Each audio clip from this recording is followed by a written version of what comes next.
Na kusalimu katika jina la Yesu Kristo mwana Mungu aliye hai. Mtume Daniel Komba hapa. Leo nataka tujifunze habari ya utawala. Mwanadamu alipoumbwa chini ya jua, Mungu alikuwa na makusudi naye. Kusudi lake kuu ili atawale. Tusome katika kitabu cha Mwanzo sura yake 26 mstari wa kwanza, nasema Mungu, Mwanzo sura yake ya kwanza mstari wake 26.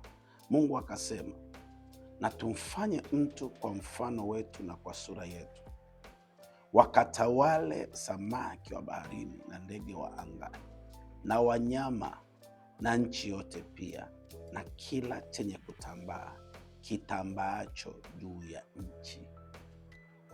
Tunaligundua kusudi la Mungu ni mwanadamu atawale, akiwa duniani atawale. Utawala wake ulianzia katika bahari, samaki wa baharini, ukaendelea ukaenda kwenye ndege wa angani, ukaendelea kwenye kinachotambaa, kinachoonekana, kisichoonekana. Naomba nitoe ufafanuzi kwa nini Mungu alimtaka mwanadamu atawale. Kwa nini Mungu alimtaka mwanadamu atawale? Kusudi la kutawala ni nini, na kwa nini alitaka aanze katika bahari? Bahari ina nini? Nikana umejiuliza mara nyingi kwamba unataja samaki wa baharini, wakati bahari, samaki wote wa baharini wako chini ya wizara inayohusiana na masuala ya uvuvi.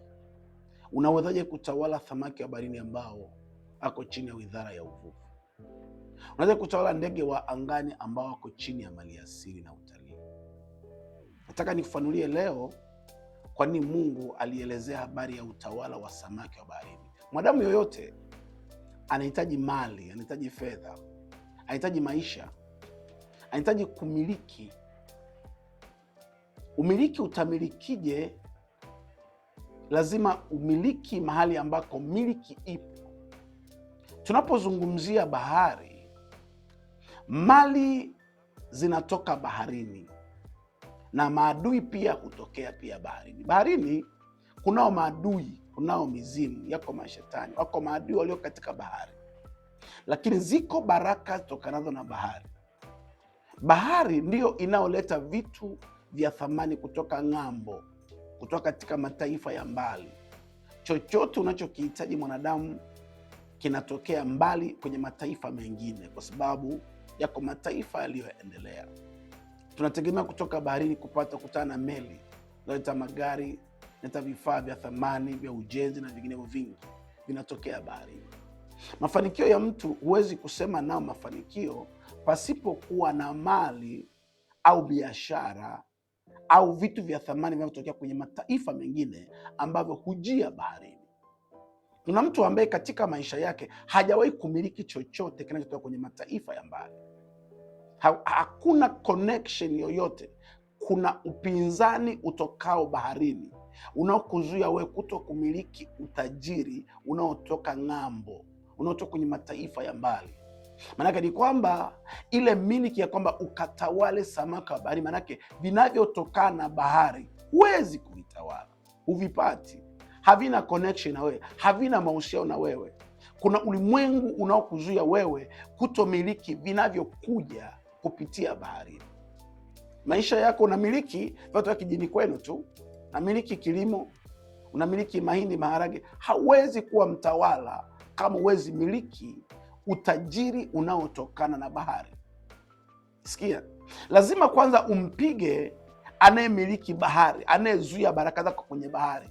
Umpige mfalme anayemiliki baharini, aachie hatima yako. Uwe na connection ya mataifa ambayo itakufanya wewe uweze kupata vitu kutoka kwenye ng'ambo au kutoka mataifa ambayo uweze kumiliki, zinazopoingia meli katika nchi yako au katika mataifa ambayo wanaleta mali kutoka katika nchi za mbali, na wewe uwe na sehemu ya miliki ambayo una sehemu ya vitu, una makontena yametoka China, yametoka mataifa ya mbali, umepokea magari, umepokea biashara za aina mbalimbali. Kwa sababu gani? Wewe ni mmiliki wa bahari. Manake utajiri unaokuja kutokea baharini una sehemu yako. Unamiliki anga, nasema ndege wa angani. Hatuzungumzii ndege njiwa, hatuzungumzii kunguru, tunazungumzia maanake wewe uko miongoni mwa watu ambao wanamiliki anga. Unaweza kusafiri kwenda kwenye mataifa, unatumia ndege, una vitu vinavyoletwa kwenye maisha kutoka katika mataifa. Lakini wewe inawezekana miaka na miaka toka unakuwa mzee, hujawahi kuwa na hata hujawahi kumiliki passport, hujawahi kusafiri taifa lolote kwa haraka. Maanake ni kwamba ukisema kutumia ndege, maanake ni maisha yanaenda fast, enda kwa haraka.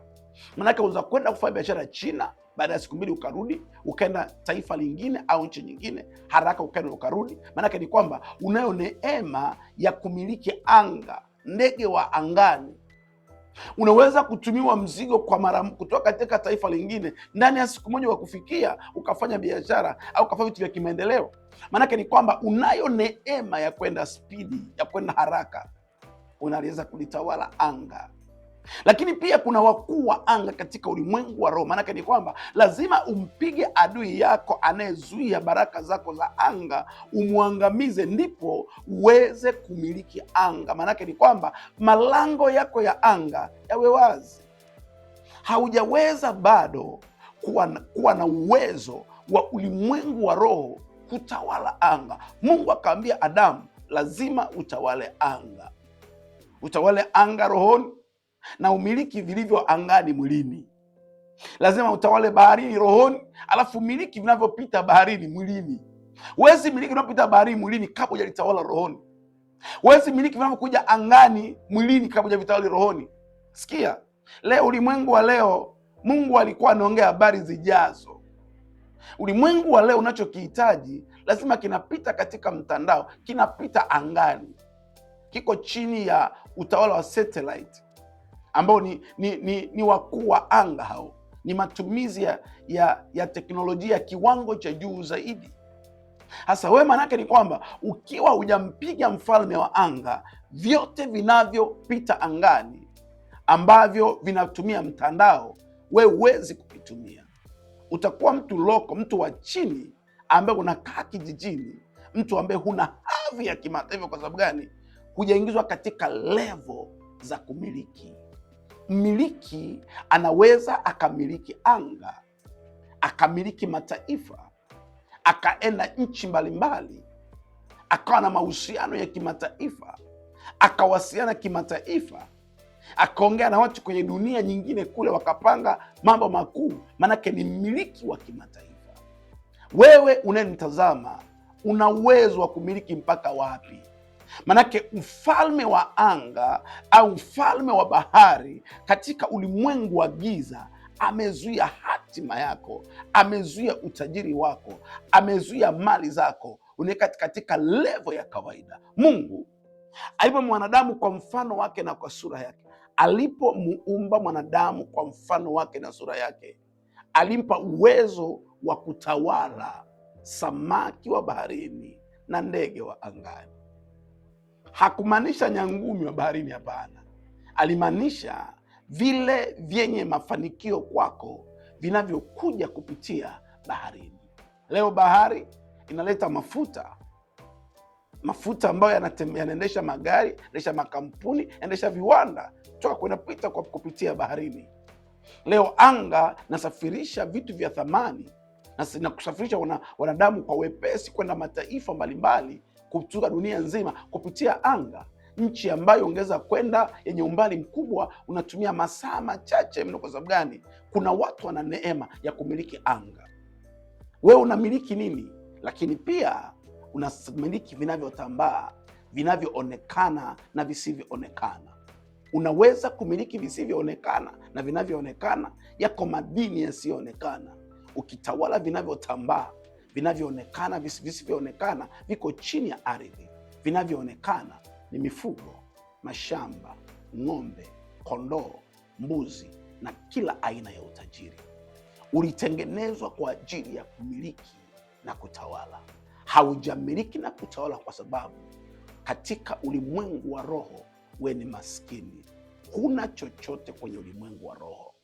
Fungua ufahamu, ujue hazina yako iliyofichika ambayo adui ameiba uweze kuimiliki. Wewe ni mmiliki na mtawala katika ulimwengu wa roho. Umeumbwa kwa ajili ya kutawala. Tumfanye mtu kwa mfano wetu na kwa sura yetu, akatawale samaki wa baharini na ndege wa angani, vinavyoonekana na visivyoonekana. Ili uwe wa faida duniani, lazima utawale vinavyoonekana na visivyoonekana. Wewe ni mtu mwenye nguvu sana, ukitumia neema ya uungu iliyoko ndani yako. Shalom, shalom. Jitu la Mungu, Apostle Daniel Komba. Umebarikiwa sana.